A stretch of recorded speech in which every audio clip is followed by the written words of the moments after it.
ప్రపంచంలో తమ చదివింది మర్చిపోకుండా ఉండేవాళ్ళు చాలా తక్కువ మంది మాత్రమే ఉన్నారు. మనం చదువుతాం, కానీ చాలా త్వరగా మర్చిపోతాము. మర్చిపోయినట్లయితే మనం చదివి ఏం లాభం? అలా పడిన కష్టమంతా వృధా పోతుంది. మీరు చదివింది గుర్తుపెట్టుకోవడం లేదంటే దాని అర్థం మీ మెదడు బలహీనమైనదని కాదు.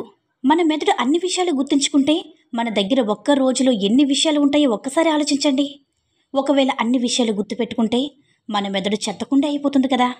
అందుకని ఈ విషయాన్ని ఈ వీడియోలో డిస్కస్ చేద్దాం. ఈ వీడియో చివరి వరకు చూడండి.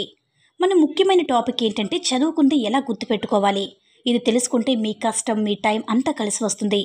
చదివిందంతా గుర్తుపెట్టుకోవడం చాలా కష్టం. దీన్ని చాలా వరకు కంట్రోల్ చేయవచ్చు. నేను మీకు 3 టిప్స్ చెప్పాలనుకుంటున్నాను. గూగుల్లో వెతికితే మీకు చాలా టిప్స్ దొరుకుతాయి, కానీ ఈ టిప్స్ మీకు బాగా ఉపయోగపడతాయి.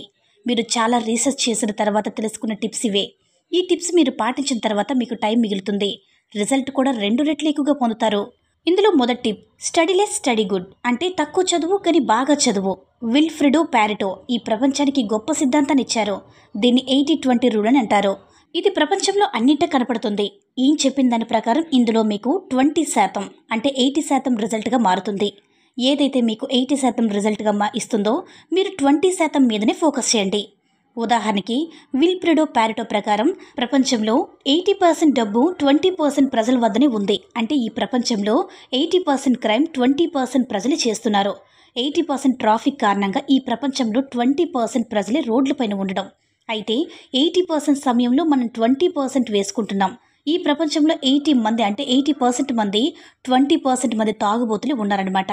80% భోజనం 20% భూమి నుంచి వస్తుంది. 80% వర్షం 20% మేఘాల వల్ల పడుతుంది. ఈ ప్రపంచంలో 80% ఇన్వెస్టెడ్ 20% సైంటిస్టులు చేశారు. అంతేకాదు ఇవే సంఖ్యలో మన యూట్యూబ్ ఛానల్ కూడా వర్తిస్తుంది. 80% వాచ్ టైం సబ్స్క్రైబర్స్ చేసుకుంటే వారి నుంచి వస్తుంది. మరి మీకు 80% వాళ్ళు లేరు కదా. అన్నిటికన్నా ముఖ్య విషయం 80% రిజల్ట్ మన 20% యాక్షన్ వల్లే వస్తాయి. అలాగే ఈ రూల్ని మీరు ఎగ్జామ్కి చదువుకున్నా కూడా వర్తిస్తుంది.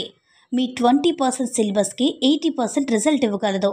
అలా మీరు 20% ముఖ్యమైన టాపిక్స్ తీసి వాటిని చదవండి. అవే మీకు 80% రిజల్ట్ని తీసుకొస్తాయి. మీరు తీసిన ఈ 20% అనేది మొత్తం సిలబస్లో చాలా తక్కువ. ఈ విధంగా చక్కగా ప్రణాళిక వేసుకోవాలి.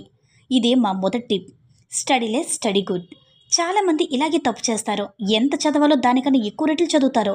దానివల్ల మనకి ఏది గుర్తుపెట్టుకోవాలో అది మర్చిపోతాము. తక్కువ సమయంలో ఈ రూల్ను వాడి మంచిగా రిజల్ట్ పొందవచ్చు. తర్వాత point, study in the morning.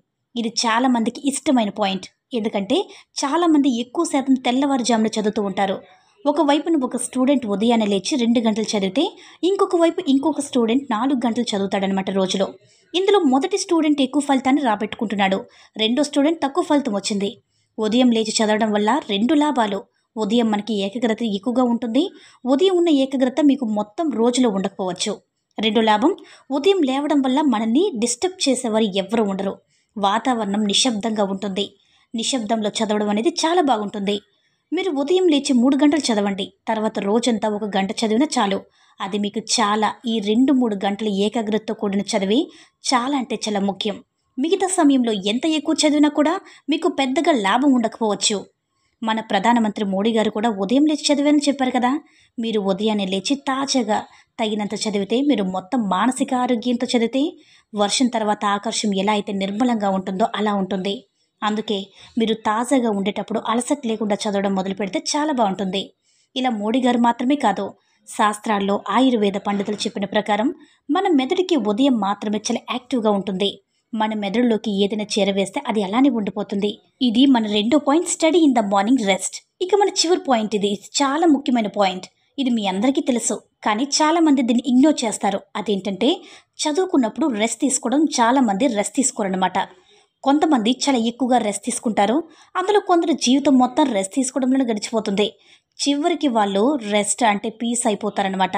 మీరు మధ్యలో ఎంత రెస్ట్ తీసుకోవాలో మీకు చెప్పలేమో. ఇది మీరే నిర్ణయించుకోవాలి. మీకు ఎనర్జీ తిరిగి రావడానికి ఎంత సమయం పడుతుందో మీకంటే ఎవరు బాగా చెప్పలేరు. ఎంత ప్రాముఖ్యత అంటే మీరు చదువుకి ఇస్తున్నారో అంత ప్రాముఖ్యత రెస్ట్ కూడా ఇవ్వాలి. రెస్ట్ మనం ఎక్కువగా ఇస్తే, ఎంత ఎక్కువగా రెస్ట్ ఇస్తే అంత చదవగలుగుతాం. మనం ఒక రోజులో మెలకుగా ఉండడం, అలాగే నిద్ర కూడా పోతాము. అందుకని మీరు సరిగ్గా పని చేయాలంటే సరిగ్గా రెస్ట్ తీసుకోవాలి. ఇది చాలా అవసరం. మొత్తం చదువుపైన దృష్టి పెట్టి కంటిన్యూస్గా చదువుతూ ఉండవద్దు. ఎందుకంటే ఒకానొక సమయంలో మీరు రెస్ట్ తీసుకుంటే నాకు మళ్ళీ చదవాలనిపించదు. మనం ఎంత ఎక్కువగా చదువుతామంటే మన మెదడుని పూర్తిగా కలిసిపోయేలా చేస్తాం. అలాంటప్పుడు మళ్ళీ చదవాలనిపించదు.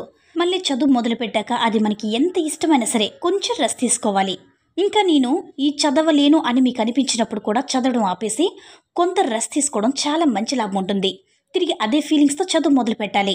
మీరు కావాలంటే ప్రొమోడోరో టెక్నిక్ కూడా వాడవచ్చు. ఈ ప్రొమోడోరో టెక్నిక్ చాలా సింపుల్. ఈ టెక్నిక్ మీకు ఏ పని చేస్తున్నారో దాన్ని 25 నిమిషాల పాటు 4 భాగాలకి విభజించుకోవాలి. ప్రతి 25 నిమిషాల తర్వాత 5 నిమిషాలు బ్రేక్ తీసుకోవాలి. ఒక గంట పూర్తయిన తర్వాత మీరు 15 నిమిషాలు బ్రేక్ తీసుకోవాలి. మళ్ళీ 3 చేయాలి. ఈ పద్ధతిని వాడి చాలా ఎక్కువ సమయం వరకు చదవగలరు. ఈ చదువులోనే కాదు, ఏ పనిలోనైనా సరే ఈ టెక్నిక్ వాడుకోవచ్చు. ఈ టెక్నిక్ వాడుకోవడానికి ప్లే స్టోర్లో చాలా అప్లికేషన్స్ కూడా ఉన్నాయి. మీరు ఏదైనా డౌన్లోడ్ చేసుకుని వాడుకోవచ్చు. ఇక 3 పాయింట్లు ఒకేసారి చెప్తా. అయితే ఇప్పటి వరకు మనం మొత్తం వీడియోలో ఏం నేర్చుకుందామో చూద్దాం. మనం మెయిన్ టాపిక్ చదివింది ఎలా గుర్తుపెట్టుకోవాలి. దానికి మీ 3 పరిష్కారాలు చెప్పబోతున్నాం. అందులో స్టడీలో స్టడీ గుడ్, రెండోది స్టడీ ఇన్ ద మార్నింగ్, చివరిది రెస్ట్ తీసుకోవడం. అంటే మొదటి పాయింట్లో 80% సూత్రాన్ని తెలుసుకున్నాం. అదేంటంటే మీకు 80% రిజల్ట్ మీ 20% వల్లే వస్తుంది. మీరు 20% మీద ఫోకస్ చేస్తే మీకు 80% రిజల్ట్ వస్తుందన్నమాట. ఇక రెండో point study in the morning, అంటే ఉదయాన్నే లేచి చదవడం. ఇందులో మనం చూసాం కదా, మీరు ఉదయం లేచి చదవాలి అనుకుంటే ఏకాగ్రతతో చదవగలరనమాట. అయితే మూడో పాయింట్ చదువు మధ్యలో బ్రేక్ తీసుకోవడం. ఈ పాయింట్ వల్ల రెస్ట్కున్న ప్రాముఖ్యత తెలుసుకుందాం.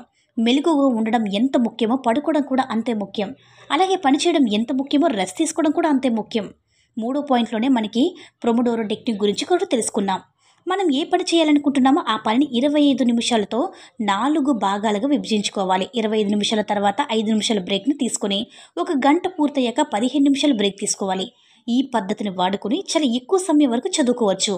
మీరు సంవత్సరం అంతా చదవకపోయినా ఇప్పటికీ కూడా మీ దగ్గర సమయం ఉంది. ఎవరో ఒక మహానుభావుడు ఒక మంచి మాట చెప్పాడు. జరిగిపోయిన దాని గురించి ఆలోచించవద్దు, దొరికిన దాన్ని వదులుకోవద్దు. ఎవరైతే కాలం పరిస్థితులతో భయపడకుండా పోరాడుతూ ఉంటారో విజయం వరిస్తుంది.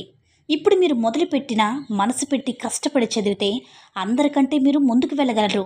కేవలం కష్టపడండి. ఎంతవరకు కష్టపడాలంటే మీ విజయమే మిమ్మల్ని చూసి అరవాలి. పరీక్షలు దగ్గర పడ్డాయి, సమయం చాలా తక్కువగా ఉంది. కూర్చుని జీవితాన్ని నాశనం చేసుకోకండి. జీవితం ఉన్నది ఏదైనా సాధించి చూపించడానికి. మీ దారికి ఆకాశం అడ్డు వస్తే ఆకాశాన్ని వంచి ముందుకు వెళ్ళండి. తెలుసుకున్నారు కదా ఫ్రెండ్స్? ఈ వీడియో నచ్చినట్లయితే లైక్ చేసి షేర్ చేయండి. మరిన్ని వీడియోస్ కోసం మన ఛానల్ని సబ్స్క్రైబ్ చేసుకోండి.